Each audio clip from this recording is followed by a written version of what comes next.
Alright, tonight we're diving into the tough and beautiful world of feudal Japan. A place full of strict rules, sharp weapons, and even sharper consequences. Life there ran on tradition, not choice. Whether you were writing delicate poetry under cherry trees or sticking to a daily routine that would leave most of us crying by noon, everything was built on discipline and duty. Before we go any further, hit that like button and subscribe, but only if you're actually into this kind of thing. And drop a comment telling me where you're watching from and what time it is. It's always cool seeing who's tuning in. Okay, lights low, maybe turn on a fan for that calming hum in the background. Let's settle into this together. In feudal Japan, you didn't get to decide who you wanted to be. That decision was made long before you were born, by your family line, by society, and by people who'd been dead for centuries. Your future wasn't a question. It was an assignment. Born into a samurai clan? That's your path now. Swords, archery, strict manners, and endless loyalty. Ended up in a farming family? Say hello to decades of muddy fields, and your kids won't escape it either. There were no job fairs, no side hustles, no climbing the social ladder. You were either a samurai, a peasant, an artisan, or a merchant. And once you were put in a class, that was it. Trying to move up? That wasn't just discouraged, it could get you punished. You didn't rise through the ranks in feudal Japan. You bowed to them. And if you think that's rough, we haven't even talked about the Ada, the so-called untouchables. They did the work no one else wanted. Butchering animals, handling the dead, making leather. Everyone needed them, but no one wanted to see them. They were essential and invisible at the same time. Like shadows doing society's dirty work. Even within each group, there were layers. Take merchants, for example. Sounds decent, right? They had money. But in this world, making money without physical labor was seen as suspicious. Too easy, too clever, and therefore not respectable. Meanwhile, peasants who grew rice were taxed so harshly that giving too much meant starving, but hiding a little to survive was considered treason. Heads literally rolled for it. And then there were the samurai, noble and respected, yes, but living under a constant cloud of fear. One mistake, one sign of disrespect, even something as small as sneezing at the wrong moment, could bring shame on you, your ancestors, your sword, and your tailor. Women didn't exactly have it easier. No matter your social rank, your choices were made for you. You married who you were told to marry, obeyed whoever was in charge, and if you were lucky, really lucky, you might be allowed to learn a little poetry. But freedom? That ended with your father's opinion. Basically, you were born into a role, handed your outfit and lines, and pushed onto the stage of life. No rehearsal, no asking if you even wanted to be there. It was beautiful in its way. It was poetic. But it was also a cage you couldn't see until the door slammed shut. And all of that? That's before you even had breakfast. You'd think with all this grit and hardship, maybe people didn't care about being clean. But no, cleanliness in Japan was more than important. It was nearly sacred, a kind of daily worship, really. Sounds peaceful, sure. Until winter hits. Morning washing wasn't some cozy routine. There were no bathrooms with heating, no soft towels, no cucumber-scented soap. You'd start your day by walking to a stone basin or stream, dipping your hands into ice-cold water that made your bones ache. There was no skipping it. No excuses. Splash, scrub, shiver. As if your ancestors were watching to make sure you didn't skip a step. So, only if your family had money. And even then, it was usually made from ash or rice bran and smelled like something designed to test your willpower. In small villages, if you were lucky, the local bathhouse became the center of daily life. Heated by firewood, shared by everyone, and by shared, we mean absolutely no privacy. You didn't just clean yourself there. You stepped into a ritual, a routine, and a reminder. In feudal Japan, even washing your face came with rules. You bathed next to whoever showed up, your neighbor, your boss, maybe even your future in-laws, all of you completely naked, all of you pretending it wasn't the least bit weird. No talking. No eye contact. Just scrubbing in silence. And you always scrubbed first. Soaking in clean water was sacred. Making that water dirty? Total social disaster. If you didn't have access to a bathhouse, you did what you could. A quick wash here, a rinse there, whenever the chance came. Teeth were cleaned with salt or chewed twigs. Nails were trimmed, clothes aired out regularly. Not because it was trendy or fashionable, but because being dirty brought shame to you, your family, even your ancestors. Spiritually and socially, filth was unforgivable. And if you were a samurai, double the pressure. Your lord could inspect you at any moment. Dirty fingernails? Dishonor. A wrinkled robe? Disrespect. Too much body odor during a bow? You might not get the chance to rise again. Women were held to an impossible standard too, expected to smell like cherry blossoms and live like clockwork. Bathing became a ritual. Skincare routines were borderline military. Hair was styled with hours of care, all so you could grind grain with grace and still look composed. So yes, Japan was clean, obsessively so. But that cleanliness came with a steep price. Bone-chilling water, endless grooming, and the creeping fear that someone was definitely judging the state of your toes. Now, let's say you were born into the warrior class. The samurai. Sounds glamorous, right? Fancy swords, flowing silk, battles beneath cherry blossoms. But once you look past the surface, it's all about pressure. Being a samurai wasn't about slicing through enemies while yelling heroic things. It was about not messing up, ever. Your life was ruled by Bushido, the warrior's code. And this wasn't just a guideline.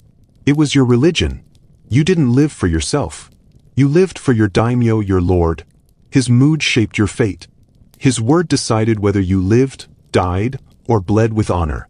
Screw up even slightly, and it wasn't just a mistake, it was dishonor. Talk too loud? Dishonor.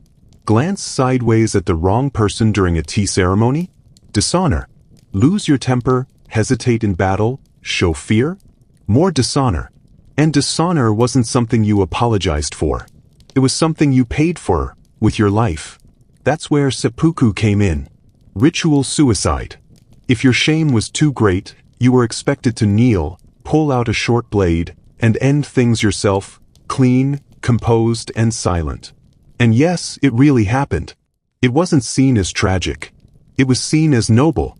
If your lord handed you a blade and a quiet room, there were no questions. You just knew. And still, being a samurai meant more than dying with honor. You had to live with it too. That meant constant training, swordsmanship, archery, horseback riding, battle strategy, poetry, calligraphy.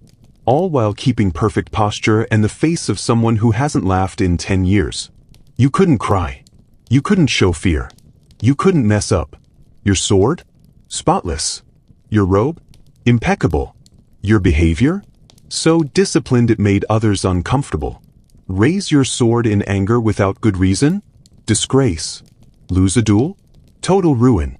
Being a samurai wasn't about glory. It was about surviving every single day without slipping once. So, okay, maybe you weren't born a samurai. No katana, no honor code, no poetic death. That's the upside. The downside? You're a peasant. And that meant one thing. Your whole life was a cycle of dirt, aching muscles, endless work, and rice you didn't get to keep. You wake up with the sunrise, not out of some peaceful connection to nature, but because you don't have a choice. Taxes don't wait, and neither does daylight. Your hut doesn't have windows or doors, so the morning breeze, and someone's goat, strolls right in while you're still lying on a straw mat that barely counts as a bed. If you're lucky, breakfast is a bowl of rice porridge with something vaguely pickled from last week. If you're not, you just pretend you're full and take a sip of river water. Then it's off to the rice fields. Those dreamy scenes from documentaries? Total fiction. The real thing is a cold, wet mud trap that eats your feet and your will to live. You plant, you weed, you sweat, all while hoping today isn't the day some passing bandits decide to add excitement to your life. When the sun finally drops, you drag yourself back home. But instead of rest, you find out one of your oxen is missing, and the village headman wants a word about your grain shortfall. Taxes are constant. You don't get paid in coins, you pay with rice. Whatever's left over feeds your family, assuming nothing went wrong with the harvest. Or worse, someone's horse trampled your field during military drills. Tough luck. Feel like complaining? That's adorable. Talking back could get you whipped, kicked out, or upgraded to corpse. And if you make it to old age and become a village elder, congratulations. People now ignore your advice after formally asking for it. Also, you can't leave. Literally. You need permission just to travel. Your world is the village, the field, and your aching body. You're basically a prisoner, ankle deep in rice and ankle deep in mud, depending on the season. Now, festivals do exist. You drink weak sake, dance in a circle, and try not to remember that planting season starts again in 4 days. You are the base of the entire economy, the reason everyone else eats, and the person no one talks about. Days off? Not a thing. Feudal Japan believed in hard work, inherited suffering, and setting the bar as low as humanly possible. And yes, you're hungry. Of course you are. You've been out there sweating since sunrise. But meals aren't a joy, they're a survival routine. The goal is to not starve and not choke in front of people who might notice. If you're a peasant, your diet is rice. Breakfast? Lunch? Dinner? Guess what? And that's assuming it is rice. Sometimes it's barley in disguise. On special days, maybe a turnip or some pickled radish makes an appearance. That's a luxury reserved for your lord, or that one chicken that disappeared after giving you attitude. Fish? Occasionally, but it's so dry and salty it could double as a weapon. Soup? Usually miso, though sometimes it's just hot water with leaves and a dash of disappointment. Samurai do get better food, eventually, but they eat last. First comes the lord, then his guests, then whoever he's trying to impress that day. By the time it's your turn, the rice is cold, the soup's colder, and you're expected to smile and act honored. Everything you eat depends on the season. Not because it's fashionable. There's no fridge, no imports, and no miracle groceries. If you didn't grow it or catch it, you don't eat it. Winter? That's just nature's version of intermittent fasting. Get food poisoning? That's a coin toss. The local cure is basically lying down and thinking about your ancestors. You'll either recover or join them. And if you're desperate enough to steal food? Huge mistake.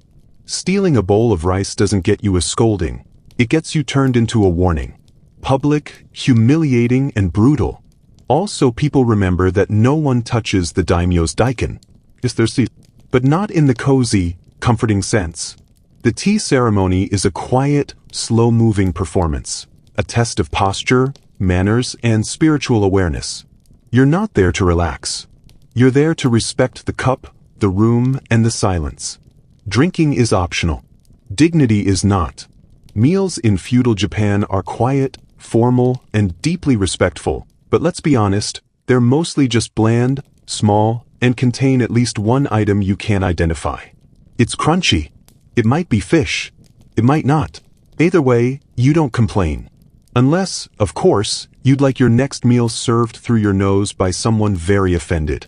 Now, imagine you've just finished your mystery soup. Someone nearby says something ridiculous.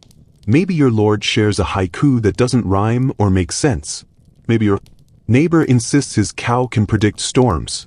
Maybe the village elder completely butchers a proverb. For one dangerous second, you think about correcting them. Just don't. Having an opinion in feudal Japan is risky. Speaking your mind isn't brave, it's potentially suicidal. There's no such thing as free speech, just different speeds of social collapse. Say something out of place, and you risk exile, disgrace, or sudden involuntary separation from your head. The social hierarchy is strict, and every word you say carries weight. If you speak above your class, you're being presumptuous. If you criticize someone above you, you're insolent. If you tell a joke and no one laughs, that's borderline treason. Even at home, the rules are tight. Sons don't interrupt fathers. Wives don't correct husbands. And nobody questions the daimyo unless they've always wondered what it's like to die dramatically. Samurai are trained to speak with slow, calm precision, even when furious. A reckless tongue is considered worse than a blunt blade. It shows a lack of control. And it might force someone to kill you, not because they want to, but because not doing so would be dishonorable. Which leads us to apologies. In feudal Japan, saying sorry isn't just words, it's a full performance. You kneel. Maybe you compose a sorrowful poem. If things are really bad, you send a gift, perhaps a live bird or a pretty comb, hoping the person on the receiving end doesn't challenge you to a duel anyway. And watch your tone. Say it too casually, and it might be taken as sarcasm, or rebellion, or a sign your soul is rotten. Silence, as a rule, is safer. Even humor is a minefield. Laughing at the wrong moment might offend someone. Laughing with someone important? That could suggest you see yourself as their equal, a mistake that often ends with you being quietly transferred to the coldest region imaginable. Technically, yes, you can speak freely. But in reality, you nod, you smile, and you keep your opinions locked inside, hoping they never slip out. Because in feudal Japan, a careless word can ruin reputations, sink entire families, and leave you wondering how you lost everything before finishing your tea. Speaking of appearances, fashion here isn't self-expression. It's a flashing sign that says, here's exactly how important I'm not. Your clothes aren't about what you like. They're about where you stand. Your rank, your role, even your right to carry a weapon is all visible at a glance. Start at the top. Samurai wear layered silk robes, sometimes armored, always tidy. Their outfits say, prepared, respected, and occasionally, I've ended people for less than that color combination. Deep blues, earthy tones, and the occasional streak of blood red, it's all part of the message. And of course, the daisho, the paired swords, aren't just for fighting. They're status symbols. Drawing them is serious. Wearing them wrong is a fast track to being corrected, painfully. Now compare that to a peasant's wardrobe. Cotton, brown, grit, beige. Not because it's trendy, but because dye costs money and survival comes first. Your outfit says, yes, I work in mud. No, I didn't choose this. And yes, these are the only sandals I own. It's not a look, it's a necessity. Merchants, who actually have money, wear nicer clothes, maybe even a splash of color. But don't get it twisted, they're still looked down on. Socially, they rank below peasants. Because they make money without doing physical labor, and in feudal Japan, that makes people suspicious. You can dress well, sure, just don't expect anyone to respect you for it. Wealthy merchants in feudal Japan walked a fine line. They wore silk, yes, but nothing flashy. Muted colors, simple patterns, nothing that said, too rich. Their goal was to look just respectable enough to avoid catching the eye of a bored samurai with something to prove. Drawing attention to yourself wasn't just risky, it was considered a flaw in character. Artisans and craftsmen followed the same unwritten rules. Their clothes were neat, practical, and durable. But most importantly, they were forgettable. Nobody wanted to stand out. Standing out meant being noticed, and being noticed could go badly. Then there were the women, who had to master a whole language of clothing and posture. Outfits weren't just outfits. They were codes, layers of folded meaning, literally. Hairstyles carried messages. Kimono colors and patterns had to match the season and occasion. Wear the wrong color to the wrong festival, and congratulations, you've dishonored your family and ignited a neighborhood gossip storm that lasts until the next planting season. So no, what you wore wasn't about expressing yourself. It was about showing where you stood, how well you followed the rules, and whether the gods, and your mother-in-law, might judge you favorably today. Thinking of moonlit walks under cherry trees? Whispered poems by paper lanterns? Maybe a samurai stealing a kiss from a forbidden princess? Think again. In feudal Japan, love was an optional side quest, one with a high failure rate. Marriage had nothing to do with love and everything to do with alliances, social rank, rice taxes, and avoiding shame. If you were a peasant, your parents picked your spouse, sometimes with the village elders' help. Romance didn't factor in. Strong legs and healthy teeth were the key qualities. If you came from a samurai family, marriage got even colder. These unions were political tools, to form alliances, secure territory, or smooth over a family feud with the help of a nice bridal kimono. Nice idea. Not the point. Stability was the goal, and hopefully one that lasted through winter. Sure, love letters existed, but only if they were written with perfect calligraphy, used the right seasonal metaphors, and were discreetly passed on by a maid who knew entirely too much. Women had the least say of all. A samurai daughter might be married off at 15. Her job? Master the quiet arts, calligraphy, embroidery, etiquette, and never, ever voice her disappointment. She was expected to serve tea, produce sons, and definitely not fall in love with the flute teacher. Actual romantic love, the kind with heartache and longing and stolen glances, was for the stage. It lived in ghost stories, plays, and poems. If you wanted to see love, you watched a no-drama where doomed lovers turned into mist and vanished together. If you tried to live it, good luck. Adultery was more than scandalous.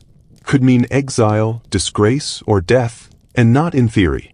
Your spouse, your in-laws, or your lord could all take it upon themselves to deal with the situation. Whoever got there first. Even for samurai, love was tangled. Taking a concubine was normal, but it didn't simplify anything. It just meant more rules, more secrecy, and more people quietly disappointed in you.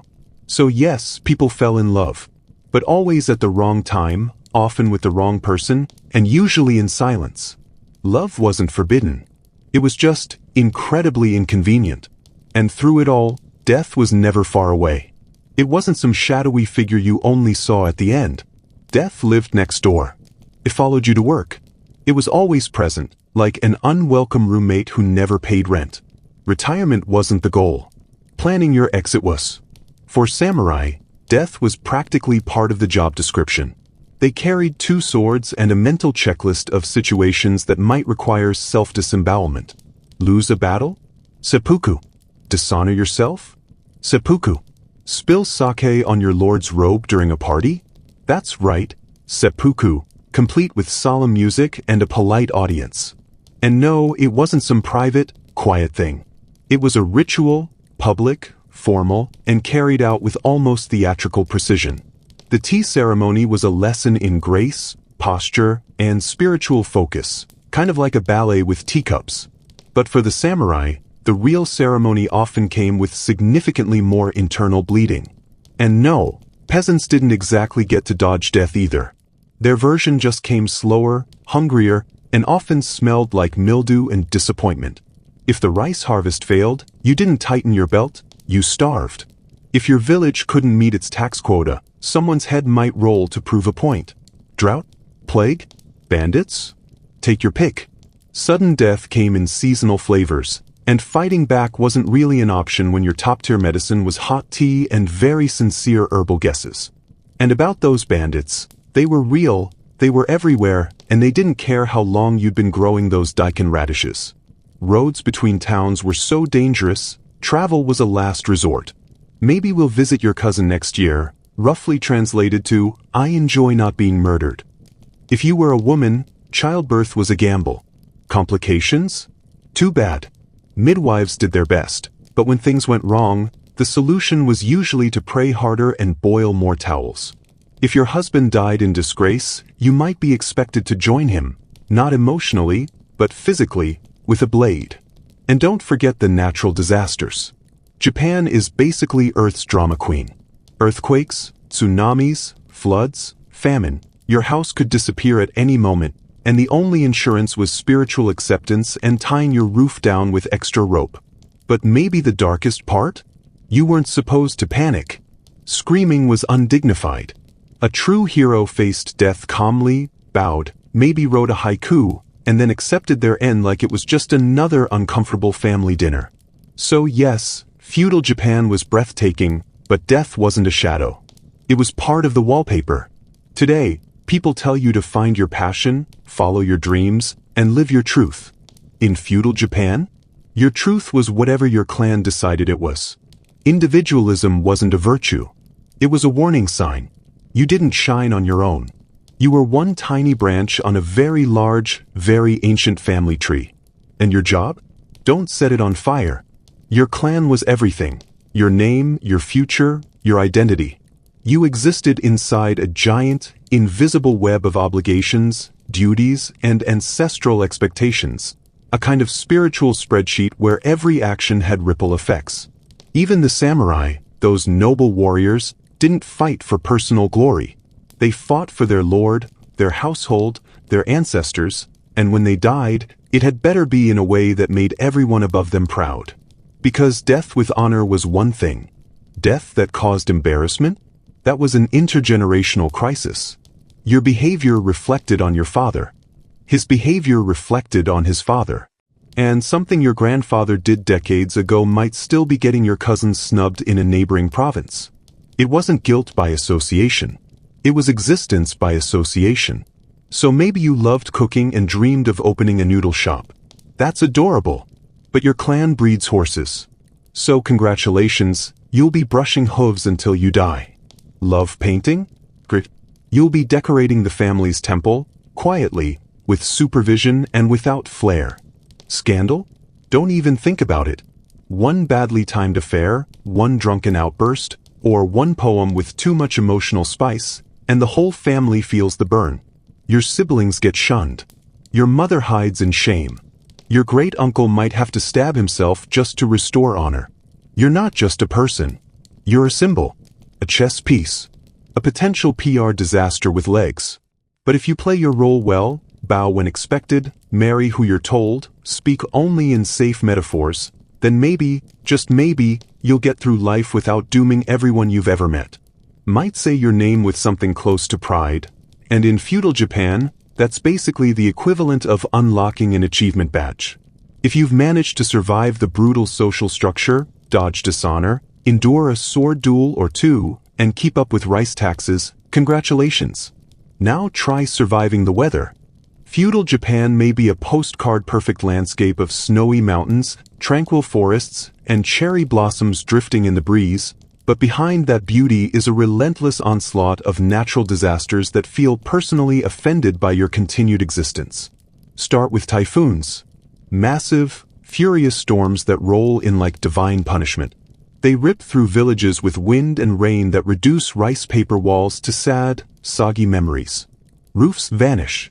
Crops float downstream. Roads disappear like they were never there. You don't clean up, you start over. Then there are earthquakes. Sudden, violent, and completely without warning. 1 second, you're eating miso soup. The next, your house is trying out a new angle.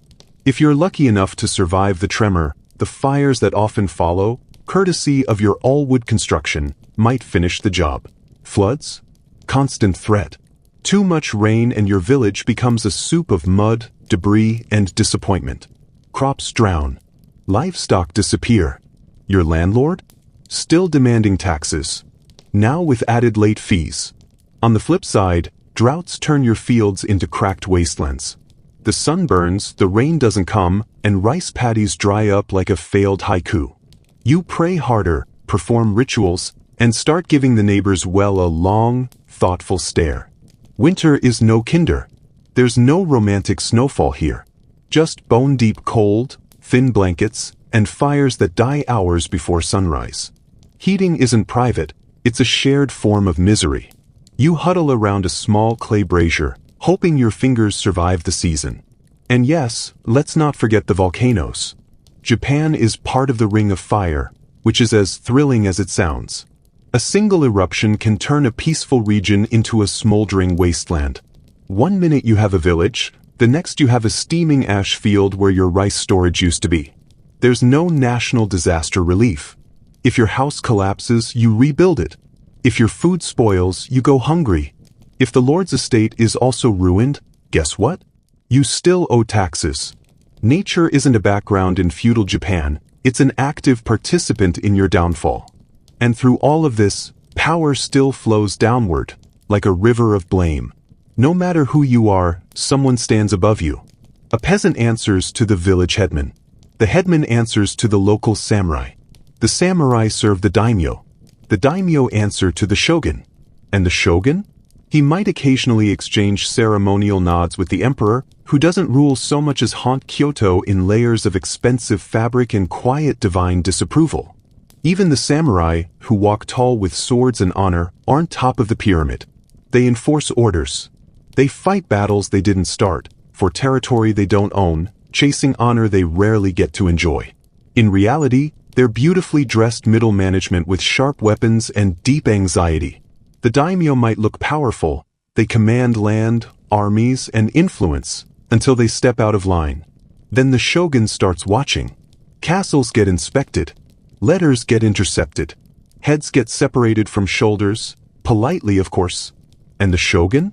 The military dictator of Japan? He rules with absolute authority and constant paranoia. He has to juggle rival clans, the economy, court politics, and at least a handful of cousins who'd really like to see if he's allergic to poison. He has the most power in Japan and the least sleep, while silently wondering if their ankles will ever forgive them. The tea ceremony isn't about enjoying tea. It's about proving you know your place, your posture, and how to rotate a cup with the kind of reverence usually reserved for ancient scrolls or very moody cats. One wrong move, and you've committed a social crime that might be gossiped about for the next 10 winters.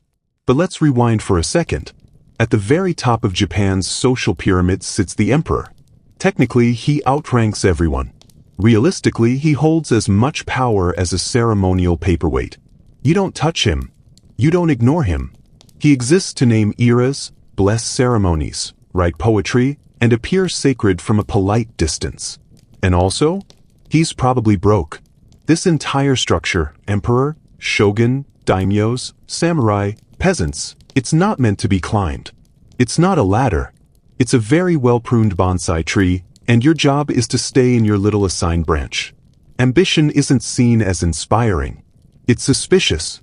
The higher you try to rise, the more people start sharpening swords behind your back. Power flows one way, down. Respect flows one way, up. You don't question orders. You follow them. Disagreeing with someone above your station? That's not ambition. That's a formal request for execution with style. So wherever you stand, farmer, craftsman, merchant, or warrior, someone controls your fate. And someone is quietly hoping you mess up so they can climb over your corpse. This same hierarchy controls not just what you do, but what you learn. And whether you learn anything at all depends on your family's rank. Spoiler alert, if you're near the bottom, the ladder of education is invisible, broken, and occasionally on fire. At the top, samurai children. They're trained from the moment they can hold a brush or a blade. Reading, writing, etiquette, horseback riding, swordsmanship, archery, and the essential skill of never looking impressed. By age 14, they're composing death poems. You are still learning long division. Their lessons are intense, but focused. They study Chinese literature, memorize Bushido, and practice bowing so precisely it could make the gods nod in approval. Merchant and artisan kids? They get some education, mostly practical. Math, record-keeping, enough reading to run a business. They're not pondering Confucius. They're calculating the wholesale cost of pickled turnips. Peasant children? Their education starts with a hoe and a rice paddy. This is how we plant. This is how we don't starve. Now start before the sun catches up. Formal schooling is rare. Reading is even rarer. The only scrolls you'll see are nailed to a tree, telling you your taxes just went up again. Girls have it even tighter.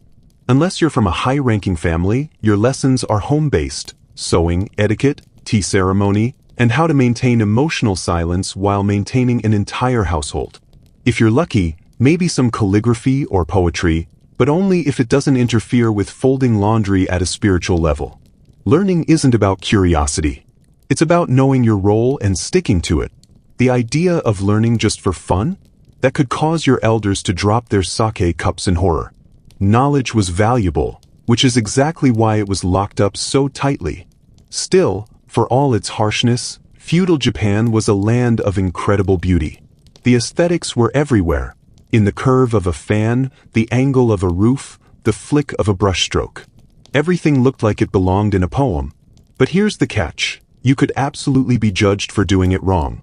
Culture wasn't just about creating something lovely. It was about performing it correctly. Arranging flowers? Not a hobby, a skill passed down for generations. Pouring tea?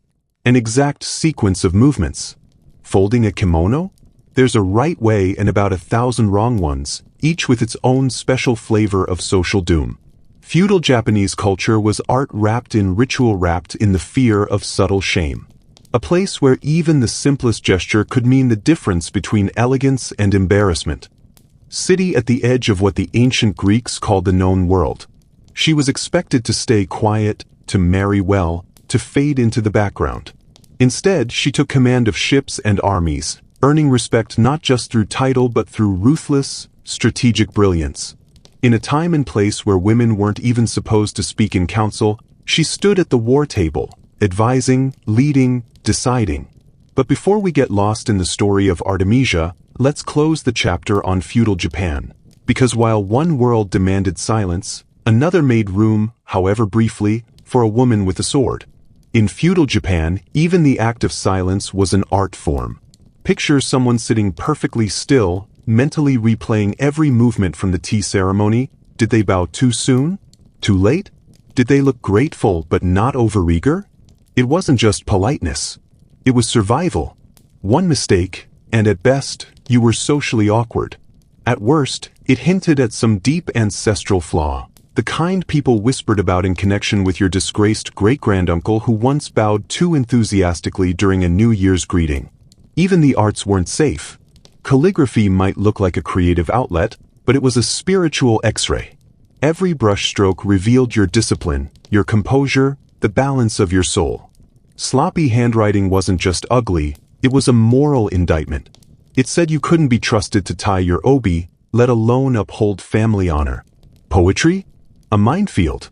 A haiku wasn't just a poem. It was a seasonal, symbolic, highly restrained, emotional message written on exactly the right paper. Be too passionate, and you lacked refinement. Too flat, and you were emotionally cold. Too witty, and now you're an arrogant show-off, no moon viewing party for you.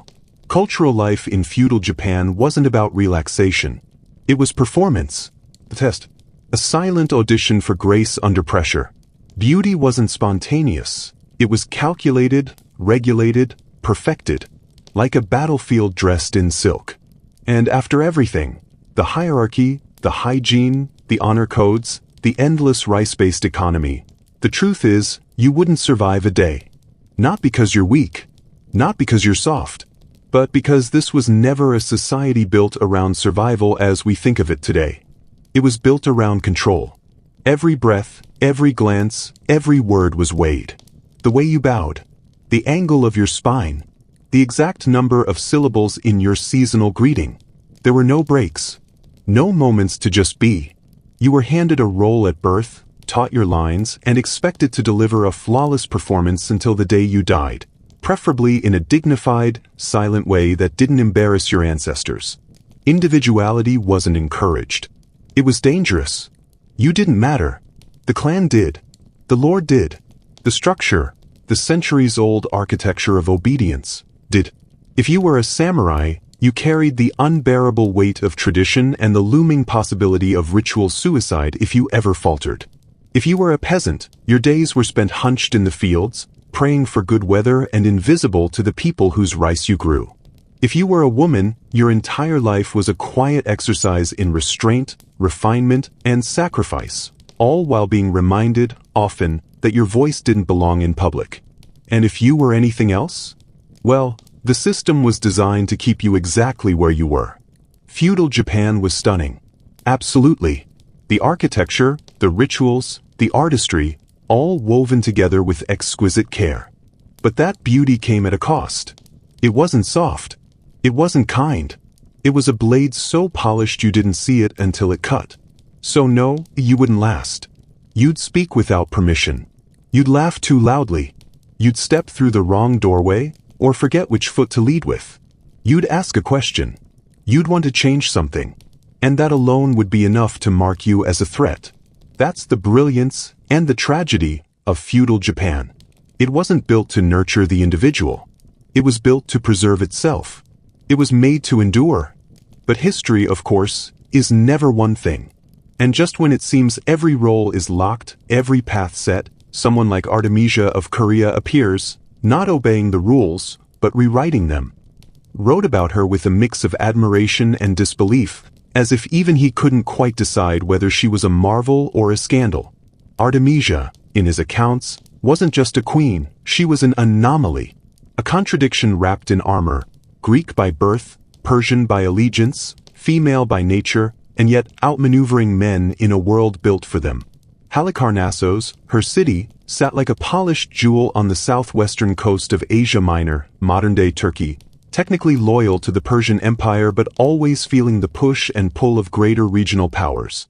It was a place of crossroads and compromise, and Artemisia didn't just navigate that tension. She weaponized it. Her background alone was enough to raise eyebrows. Carian father, Cretan mother, married young, and when her husband died, she didn't retreat into mourning or step aside for a male heir. She took control. It wasn't loud rebellion. It was calm, firm assumption of authority. In a world where widows were meant to disappear behind veils or into temple service, Artemisia picked up the crown and tightened its grip. But she wasn't content to rule. She aimed to conquer. When Xerxes the Great called for a campaign against Greece, an empire-spanning invasion backed by the might of Persia, Artemisia didn't just offer support. She volunteered herself. Not as a nurse, not as a symbolic supporter, but as a naval commander. She brought 5 ships, fast and deadly, and she captained them personally. This wasn't a ceremonial role. She was in the front lines, making tactical decisions under fire. And Xerxes, emperor of one of the largest empires the ancient world had ever known, didn't just permit it. He respected her. He listened. In councils filled with generals and satraps, Artemisia didn't flatter or embellish. She gave him the truth, blunt, strategic, and unvarnished. She told him when his plans were flawed. She warned him when his confidence was misplaced. And though her advice was often ignored, history shows she was rarely wrong. Before the Battle of Salamis, she famously cautioned against engaging the Greek fleet in narrow waters. She saw what others wouldn't admit, that Persia's size was a weakness in tight quarters. But Xerxes, drunk on power and praise, dismissed her warnings and watched his navy crumble. Her voice had been the one clear signal in a storm of overconfidence. Even among her Persian peers, Artemisia's presence stirred unease. She wasn't just a woman giving orders, she was a Greek woman giving orders. She shattered expectations simply by standing in the war room. Her authority made others uncomfortable. Her precision on the battlefield made them anxious. She wasn't ornamental. She wasn't symbolic. She was competent, and that, perhaps more than anything, was threatening. In Greece, her defection was seen as betrayal with lipstick. A queen turned mercenary. A traitor who chose the gold of Persia over the glory of Athens. But Artemisia didn't blink. She doubled down, sailing her ships into history with the confidence of someone who had never once asked for permission. Herodotus, fellow Halicarnassian, didn't quite know what to make of her. His writings betray a tug-of-war between admiration and confusion. How could someone like her exist in a world where women weren't even supposed to speak in court? How could a Greek queen serve a Persian king, and do so better than most of his male commanders? But Artemisia didn't care about how she was supposed to exist. She understood power, who had it, who claimed it, and how to take it when no one expected you to. She was a woman of her time who refused to be confined by it. And in doing so, she didn't just sail through history, she carved her name into it. Generals to continue the fight without him. Staying, she warned, would only invite further disaster. His presence had become a liability, a beacon for missteps, distractions, and inflated expectations. She argued that a graceful exit would preserve the illusion of strength, while allowing the war to continue under more agile leadership. It was the kind of advice that could have ended her, telling an emperor to retreat in the middle of a war he had launched with full fanfare and divine pretensions. But Xerxes, perhaps finally realizing the cost of ignoring her once, listened. He withdrew from Greece, leaving his commanders to handle the messy aftermath. It was a quiet moment of strategic genius, and one that may have saved what remained of the Persian campaign. Historians have documented Artemisia with the same tone they use for myth, part marvel, part menace. To some, she was Medusa in a breastplate, terrifying, unnatural, a woman who had clearly crossed some invisible line. To others, she was a misunderstood genius, someone who didn't just think like a man but thought better than most of them. She was loyal, yes, but her loyalty was pragmatic. It was loyalty to power, to effectiveness, to surviving the political and military meat grinder of the ancient world. More than anything, Artemisia understood the single, brutal rule of war and politics. Identity bends, power endures. Blood, language, gender, reputation, these were tools. Costumes. She wore them as needed. What mattered was control, and she played the game better than almost anyone. At Salamis, she proved that again. She read the chaos. She made a decision no one else would dare. She sank an allied ship, saved her own, and walked away, while others drowned in pride or indecision. It was shocking. It was brilliant. It worked. That moment, in the middle of a ruined battle, with flaming hulls around her and Xerxes watching from above, became the defining snapshot of Artemisia. Not the crown, not the courtly robes, but a warship slicing through wreckage, commanded by a woman no one had believed would get this far, and who still wasn't finished. When Xerxes needed truth, he turned to her. When others flattered, she warned. And when war demanded sacrifice, she offered survival, not as a gift, but as a victory. Not for glory, not for legacy, simply because she could. She had stepped onto the stage of history in a world where her very existence was a contradiction, and refused to step back. Artemisia didn't ask for power. She took it, commanded it, and steered it through the storm. Artemisia too, her namesake and, fittingly, another woman who refused to stay in history's footnotes. But by then, the original Artemisia had already become more than a memory. She had evolved into something else entirely, a legend wrapped in armor, whispered about in war rooms, and studied in silence by those who knew better than to dismiss her. Back in the final days of the campaign, it was Artemisia who told Xerxes the truth. You've burned Athens, you've made your point. Now stop pushing your luck. Let General Mardonius take over. You've done what you came to do. Her advice wasn't clouded by pride or delusion. It was clear, cold, necessary. And Xerxes, emperor, god-king, slayer of cities, listened. This was a man who'd brushed off his war council, who'd stood on mountaintops watching battles like theater. And yet when Artemisia spoke, he followed her lead. That moment changed everything. She wasn't just brave anymore. She was dangerous, not with a sword, but with her clarity, her timing, and her unnerving ability to see what others couldn't. Her reward? The guardianship of Xerxes' sons. A responsibility reserved for the most trusted figures in the empire. You didn't hand your heirs to someone impressive, you handed them to someone you'd bet your afterlife on. Artemisia, once a queen on the edge of empire, was now right at its center. When she returned to Halicarnassos, it wasn't as a war-weary ruler. It was as a woman whose name now carried weight beyond borders. Her rule no longer needed introduction. Her reputation had arrived before her. She had stared down empires and returned not broken, but sharpened. Her power wasn't carved into stone or sung in temples. It lived in how people spoke her name, carefully. But her story didn't end on the battlefield. It continued in ink. Herodotus, the father of history himself, wrote her legacy. He was from Halicarnassos, too. He didn't write about her from a distance. He wrote from proximity, from a kind of reluctant admiration. She wasn't a myth to him. She was real. His queen. And yet, even he couldn't quite pin her down. In his pages, Artemisia is a study in contradictions. A Greek fighting for Persia.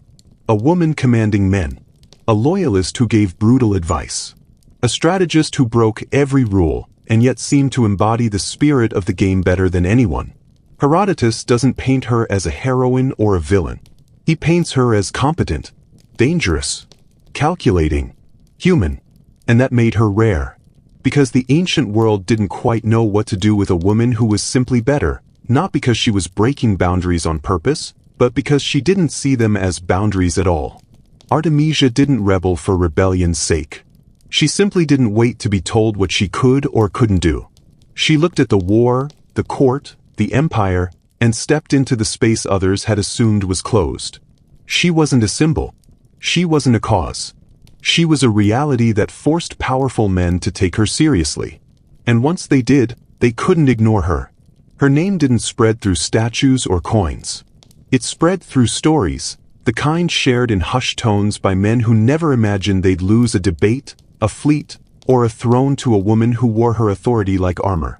While her peers were remembered because scribes were paid to keep their legacies alive, Artemisia didn't need a monument. Her story endured because it couldn't be forgotten. As Herodotus put down his pen, he wasn't just writing a record.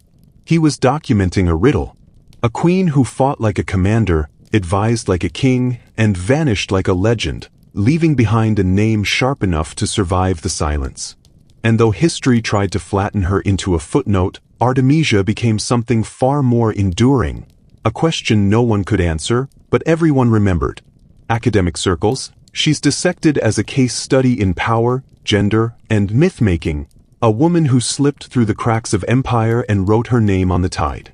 Artemisia didn't just challenge expectations. She rewrote them with every move she made, every decision she dared to own in a world that gave women almost nothing. And her legacy didn't end with her. When Artemisia II of Korea emerged nearly a century later, her name carried weight, not just as a queen, but as an echo. Though she didn't lead fleets into battle, she shaped the world through stone. The mausoleum at Halicarnassos wasn't just a tomb for her brother-husband Mausolus. It was a declaration of identity, power, and permanence. A towering marble shout that said, "We were here and we mattered." That monument would go on to be counted among the 7 wonders of the ancient world, and its name, the mausoleum, became our word for any grand tomb. It's a linguistic fossil of grief, love, politics, and legacy carved into the very language we still use today. And while Artemisia II is often remembered for her mourning, her rule was firm, capable, and ambitious, another rare chapter of female leadership in an era allergic to it. The two Artemisias, divided by decades, possibly not even related, are bound not just by name but by what that name came to mean: audacity, strategy, and the quiet storm of female sovereignty in a man's world. One fought with ships, the other with marble. Both made history flinch.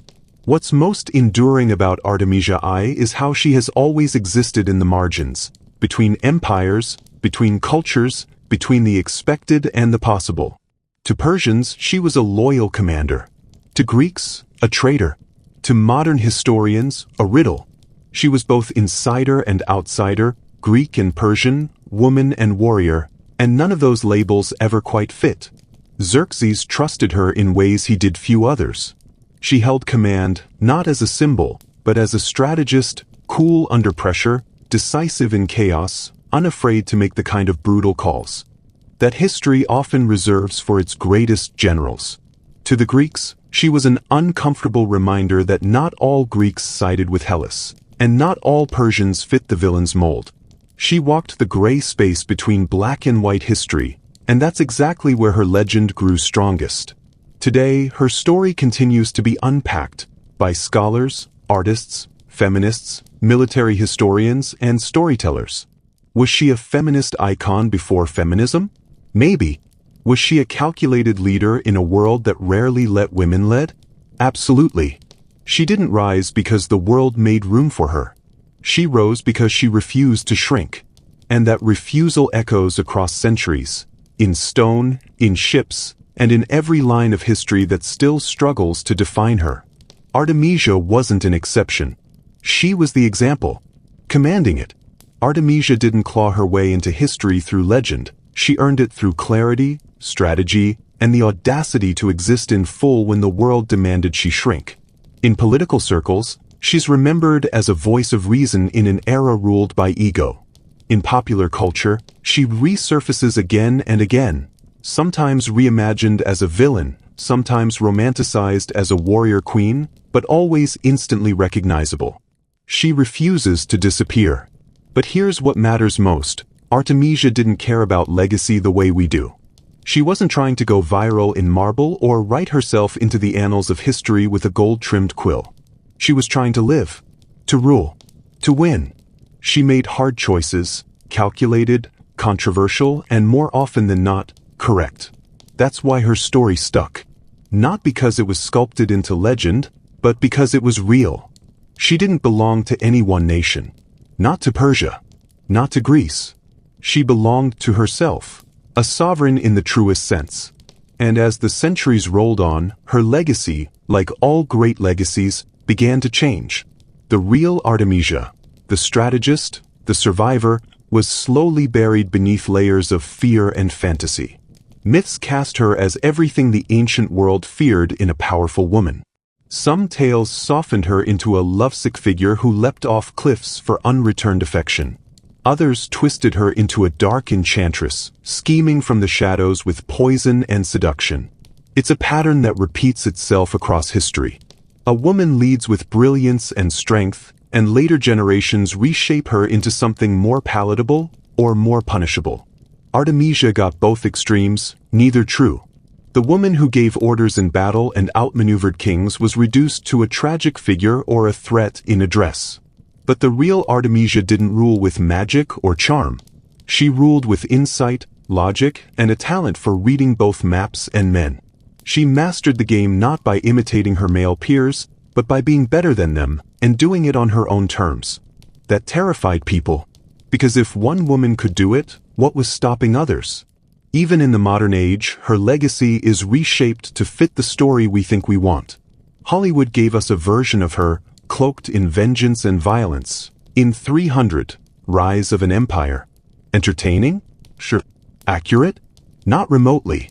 But the fact that she keeps being reimagined proves something crucial. Her story still bites. Her name still echoes. She wasn't erased. She evolved. And when Artemisia of Caria finally vanished from the official records, she didn't vanish from memory. Like the wake of a ship slicing through the sea, she left ripples. No grand mausoleum bears her name. No marble statues survive with her likeness. But she endures, in the stone of Halicarnassos, in the ink of ancient scrolls, in the wary respect of history's gatekeepers. She did the impossible. She ruled when women were expected to obey. She advised where they were meant to stay silent. She fought when they weren't allowed to hold weapons. And she didn't just survive, she was respected. That, in the ancient world, and even in ours, might be the rarest feat of all. Tracking twinkles in the night sky, they were creating one of the world's first calendars, dividing the heavens into constellations, and linking celestial motion to earthly order. These early astronomers noticed patterns, tracked lunar cycles, and laid the groundwork for what would become the zodiac. They mapped the movements of Venus with eerie precision, all without a single lens, only the disciplined gaze of a sky-watching civilization. To them, the cosmos was a code. And their tools weren't telescopes. They were clay tablets, styluses, and centuries of careful observation. The Babylonians inherited and expanded this knowledge, refining planetary predictions and creating detailed star charts. Their priest astronomers calculated lunar eclipses and retrograde motion, not as magic, but as math. In ancient China, records of celestial events stretch back thousands of years. Comets, supernovae, and eclipses were chronicled with scientific rigor and political consequence. A star's behavior could be interpreted as an omen, but first, it had to be accurately documented. Imperial astronomers served not only the heavens but the emperor himself. The sky was a realm of divine patterns, and it was their job to interpret it without error. Meanwhile, in Mesoamerica, civilizations like the Maya treated astronomy not as a side pursuit, but as central to governance, agriculture, and religion. They charted the motion of Venus with such precision that modern astronomers still marvel at it. Their codices recorded solar and lunar cycles, predicted eclipses, and linked astronomical events to myth and ritual.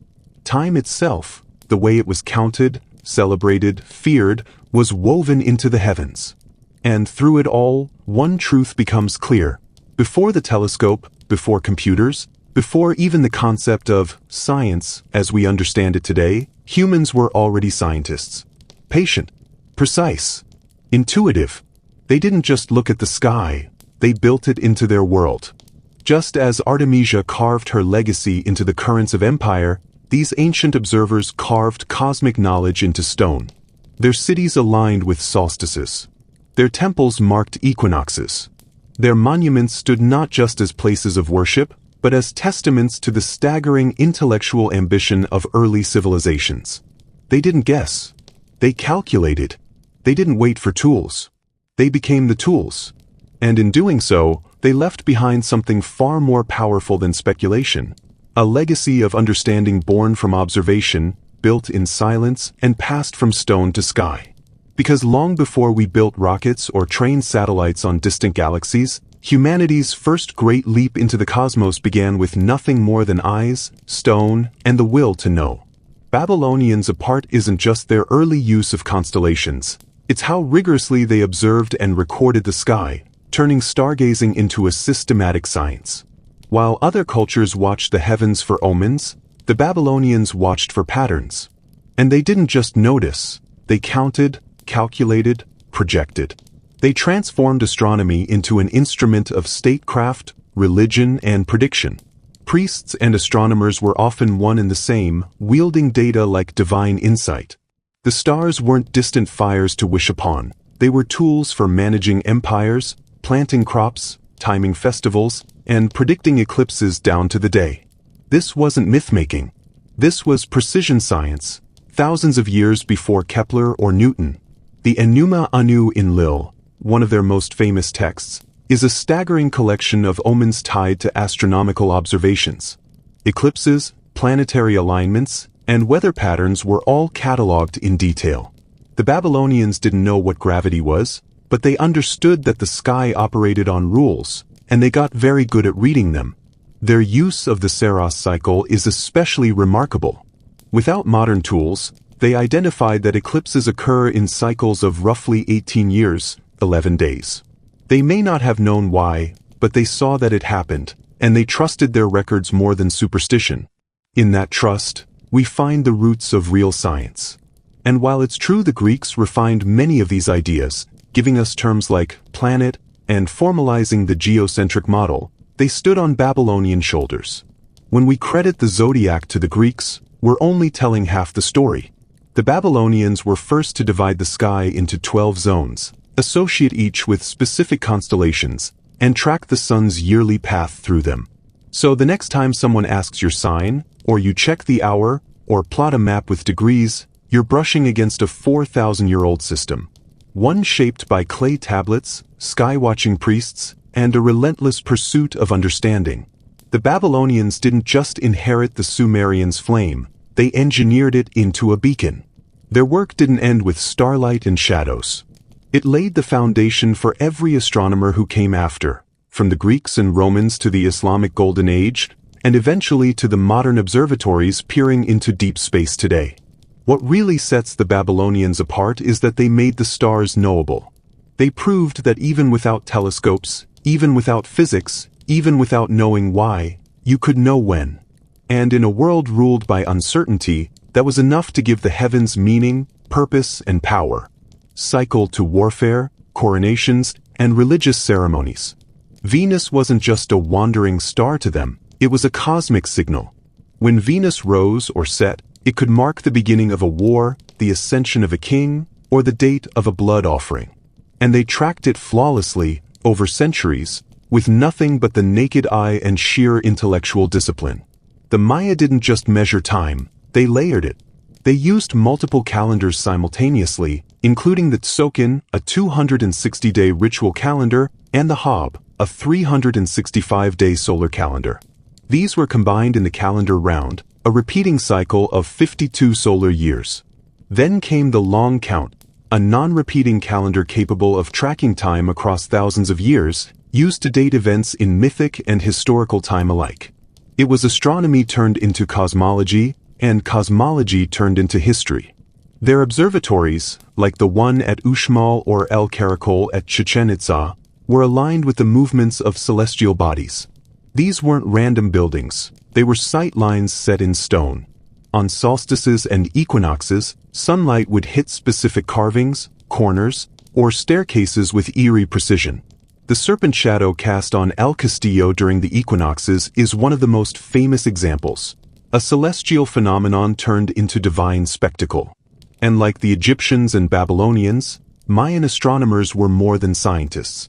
They were priests, scribes, and political advisors. Their knowledge wasn't locked in ivory towers. It was inscribed in stone, woven into ceremony, and embedded in daily life. The rulers didn't just use astronomy, they were seen as part of the cosmic order it described. Across the globe, from the floodplains of the Nile to the steppe temples of Mesoamerica, ancient peoples were doing something extraordinary. They were staring up at the same stars, tracking the same cycles, and independently building systems that wove the heavens into human life. They didn't have precision optics. They didn't have satellite data. What they had was time, patience, and a relentless hunger to understand. They watched the sky night after night, generation after generation, and from that effort emerged something timeless. A belief that the universe was knowable. And they were right. What unites these civilizations, Sumerian, Babylonian, Egyptian, Mayan, isn't just their astronomical skill. It's their shared faith in pattern. They saw the sky not as chaos but as rhythm. They didn't just hope the stars would return. They knew they would. And in knowing that, they began humanity's longest and most profound scientific journey, one that still continues every time we look up and ask the same ancient question. What's out there? Cosmology, a seamless blend of science and spirituality. In ancient India, the cosmos wasn't just observed. It was contemplated, mapped, calculated, and worshipped. Astronomy formed one pillar of a broader intellectual system, where understanding the heavens was tied to understanding the self and the universe's deeper order. As early as the Vedic period, circa 1500 to 500 BCE, Indian scholars were tracking lunar phases, solstices, and equinoxes. The Rigveda contains hymns referencing astronomical phenomena, and Vedic rituals were often aligned with precise celestial timings. These early skywatchers laid the groundwork for Indian astronomy's evolution into one of the world's most mathematically advanced traditions. By the time of Aryabhata, circa 500 CE, Indian astronomers were calculating planetary orbits, predicting eclipses with remarkable precision, and even proposing that the Earth rotates on its axis, centuries before this idea gained traction in Europe. Aryabhata's Aryabhatiya offered formulas to determine the positions of planets, eclipses, and lunar phases, blending geometry with arithmetic to reach an astonishing level of accuracy. Indian astronomers created sign tables, developed early trigonometric concepts, and devised methods for calculating the length of the solar year, which they placed at 365.25868 days, stunningly close to today's accepted value. Observatories like the massive Jantar-Mantar structures, built in the 18th century by Maharaja Jai Singh II, are perhaps the most visible legacy of India's astronomical genius. These weren't merely monuments. They were giant astronomical instruments made of stone, sundials that could measure time to the second, alignments that tracked solstices and equinoxes, and specialized tools to calculate the declination of celestial bodies. Jai Singh combined Islamic, Hindu, and European astronomical knowledge into a unified system of skywatching. But Indian astronomy wasn't limited to rulers or priests. It informed agriculture, temple construction, astrology, and daily life. The Panchanga, the traditional Hindu calendar, continues to guide religious festivals, eclipses, and agricultural rhythms even today. What united ancient Indian, Chinese, Babylonian, Mayan, Egyptian, and Sumerian astronomers wasn't just their brilliant observations. It was the conviction that the cosmos mattered deeply. That time wasn't an abstraction, but a force that shaped civilizations. And that by watching the stars, humans could begin to understand not only where they were in the world, but who they were. These weren't cultures passively marveling at the night sky. They built their societies to match it. Across continents, without ever meeting, they came to the same truth: the sky isn't chaos. It's code. And the first scientists were its translators, using stone, shadow, and centuries of patience to turn the stars into civilization's first and most enduring compass. Brightness into magnitudes, and discovered the precession of the equinoxes, a slow wobble in Earth's axis that shifts the positions of the stars over millennia. His meticulous skywatching laid the empirical foundation for generations of astronomers. But it was Claudius Ptolemy, working in Roman Egypt in the 2nd century CE, who would codify Greek astronomical thought into a single, dominant system. His work, the Almagest, compiled earlier theories into a geocentric model, with Earth at the center and planets moving in complex epicycles, loops within loops, to explain their observed motion. It wasn't correct, but it was ingenious. a mathematical approximation that matched the data as well as could be expected without the heliocentric insight. For over 1,000 years, the Ptolemaic system reigned supreme across Europe, the Middle East, and North Africa. It became the backbone of medieval Islamic astronomy and later influenced Renaissance thinkers until Copernicus, Galileo, and Kepler challenged and finally overturned it. What made Greek astronomy different wasn't just the questions it asked, it was the tools of reason it used to seek answers. Logic, geometry, systematic observation, and debate. Where the Babylonians tracked and predicted, and the Egyptians aligned temples with solstices, the Greeks asked, what does it mean, and can we model it? Their legacy is the idea that the universe is knowable, not just through reverence, but through reason. And that single idea, born from stargazers in togas, reshaped the trajectory of science forever. A bargain even by 19th century standards, roughly 4 cents an acre. But the Louisiana Purchase wasn't just about land. It was about ambition. It signaled that the fledgling United States wasn't content to huddle along the Atlantic coast. It dreamed westward, of rivers, mountains, trade routes, and empire. For President Thomas Jefferson, it was both a windfall and a philosophical dilemma. A strict constitutionalist, he wasn't entirely sure the federal government even had the authority to buy land, but the opportunity was too monumental to pass up. Napoleon Bonaparte, mired in European wars and losing interest in New World ventures after the disaster in Haiti, was happy to sell. France needed cash. Jefferson needed room to grow. And grow America did, but not without tension. The purchase opened questions that would haunt the Republic for decades. Would slavery expand into the new territories? How would the government manage relations with Native American tribes already living there? Who would chart and claim this vast unknown? To answer that last question, Jefferson commissioned the now legendary Lewis and Clark Expedition, a military scientific reconnaissance mission to explore, document, and, frankly, assert U.S. presence. With the help of Sacagawea and others, they mapped rivers, recorded wildlife, and established contacts with indigenous nations, many of whom viewed this sudden shift in ownership with confusion or hostility. After all, no native tribe had been consulted in the sale. The Louisiana Purchase redefined America. It was the beginning of manifest destiny, the belief that expansion across the continent was the nation's divine right. But it was also the beginning of complex negotiations, political, legal, and moral, that would define the American experiment for the next century. It showed the world that the U.S. wasn't just a fragile experiment. It was a nation with ambition, ready to shape and reshape the map. Challenge Britain, France's primary enemy. The Louisiana Purchase wasn't just a land deal. It was a geopolitical gambit, a move in the global chess game of empires. By selling the territory, Napoleon gained quick funds for war and hoped to tip the balance of power in Europe indirectly through America's rise. For the Americans, it was almost too good to be true.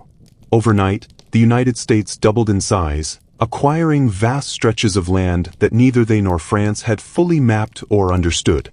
The purchase included territory that would become all or part of 13 future states, from Louisiana and Arkansas to the Dakotas, Montana, and beyond. But Jefferson still had doubts. A strict constitutionalist, he wasn't sure the federal government had the legal authority to purchase foreign land. In the end, he justified it as a treaty, which the Constitution did allow, and the Senate quickly ratified the agreement. Even more remarkable, the Americans didn't really know what they'd bought. Maps were vague, borders were unclear, and the land was largely unexplored.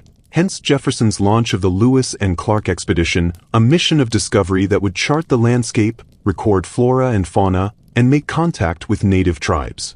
What began as a modest request for a trading port had turned into one of the most consequential land acquisitions in world history. The Louisiana Purchase secured American control of the Mississippi River, opened vast new lands for settlement and agriculture, intensified debates over slavery in new territories, set the stage for U.S. expansion westward, and with it, conflict with indigenous peoples and a growing divide between North and South. It was a masterstroke of diplomacy, a moment of imperial retreat, and the first great leap toward the idea of manifest destiny, the belief that the U.S. was meant to stretch from sea to shining sea. And it all started with a deal no one expected and a map no one fully understood. The Louisiana Purchase and the Lewis and Clark expedition didn't just redraw the map of a young nation, they redrew its imagination. What had once been a collection of states hugging the Atlantic seaboard was now something bigger, bolder, and more uncertain. The idea of the United States was no longer bounded by rivers and coastlines but by potential, by promise, and by the haunting question: what lay beyond the next ridge? Yet with that promise came consequences. The land Jefferson had bought, and Lewis and Clark had explored, was not empty, not untouched. It was inhabited by a mosaic of native nations, each with their own histories, trade networks, alliances, and rivalries. For centuries, these peoples had lived not as stewards of wilderness, but as sovereigns of territory. The arrival of the United States would change that forever. As settlers moved westward, driven by dreams of farmland, fortune, and freedom, the federal government began to adopt a new language: removal, treaty, civilization. These words masked the reality: displacement, broken promises, and war. Native nations were pushed further west, their lands parceled out, their cultures dismissed, and their sovereignty erased by ink and gunpowder. What began as exploration ended in expropriation. Even within the American government, the implications of the purchase sparked debate. Would the new lands allow slavery? Would they favor northern industry or southern agriculture? Would they remain territories or become states? These were not idle questions. They were sparks gathering in the tinderbox of national identity. Every new acre came with a moral and political cost. Jefferson's dream of an agrarian republic endured, but the reality was messy. The land he'd acquired became a battleground not just for crops and cattle, but for ideology, over race, labor, governance, and identity. As settlers streamed across the plains and up into the Rockies, they carried more than plows and rifles. They carried the idea that this land was theirs by right, by destiny, by providence. That idea, later branded as manifest destiny, would justify countless actions that stood in stark contrast to the ideals Jefferson once claimed to cherish.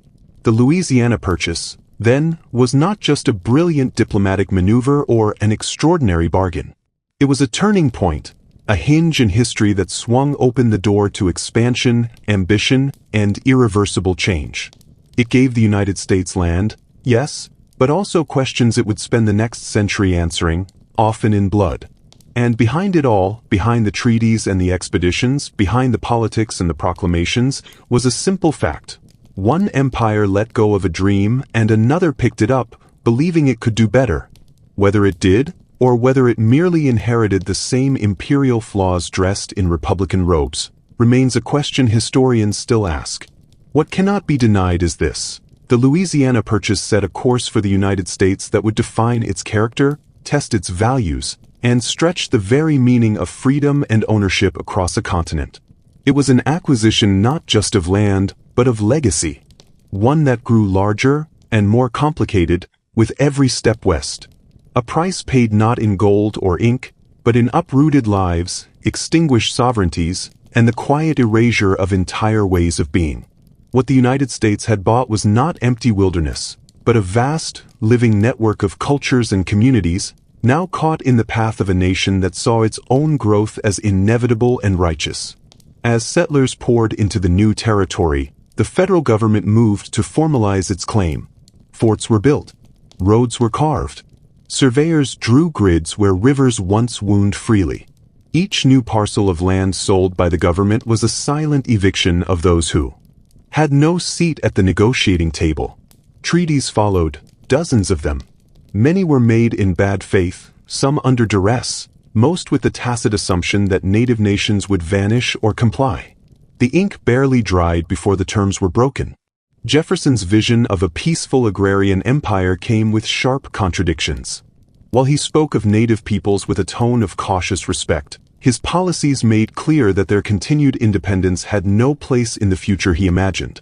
Assimilation was framed as generosity, removal as inevitability. The new republic, forged in liberty, extended that liberty selectively, granting freedom with one hand while fencing off the frontier with the other. And still, resistance flared. Native leaders like Tecumseh rose to unite confederations of tribes in defense of their homelands. But against the machinery of the state, backed by settlers, soldiers, and surplus population, the resistance often ended in tragedy. The Louisiana Territory, once a space of diverse cultures and contested sovereignties, was gradually redefined as American, not by coexistence, but by conquest. Meanwhile, for Americans reading newspapers back east, the West became a symbol of possibility, of profit, of progress. Lewis and Clark's maps, sketches, and journals were published and mythologized. Their journey became part of the national story, a tale of brave men facing wild lands and returning with the promise of a boundless future. Few readers paused to wonder what would happen to the people already living in that future's path. This was the paradox of the Louisiana Purchase. It was a deal struck in diplomacy, framed in law, and celebrated as a masterstroke of Republican statecraft. And yet, it set in motion a century of dispossession as the dream of a continental empire grew teeth.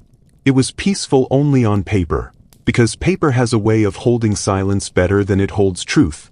Decades, becoming both a literal and symbolic fault line in the nation's conscience.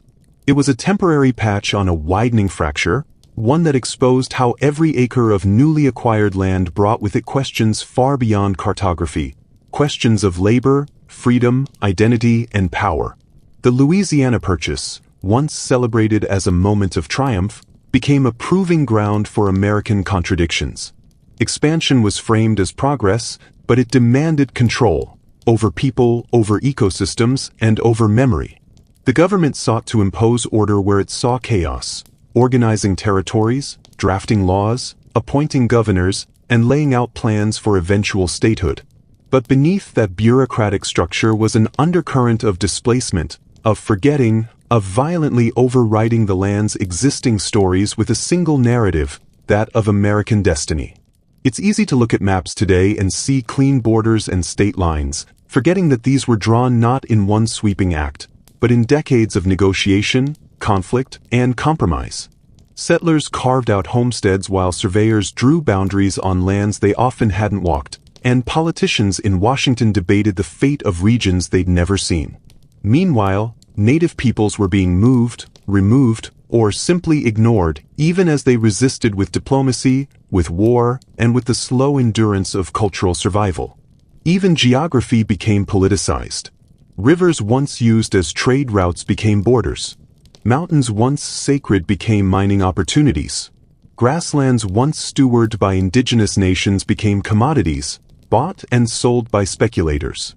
Land ownership, once a communal or spiritual relationship, was now a matter of deeds and dollars. By the mid-19th century, the transformation was nearly total. Towns had risen, railroads were snaking westward, and new states were petitioning for entry into the Union, each reigniting the debate over slavery, each testing the fragile balance between North and South. The Louisiana Purchase hadn't just given the United States land. It had given it a mirror, forcing the young republic to confront what it was and what it was becoming. In the end, the Louisiana Purchase did what land always does.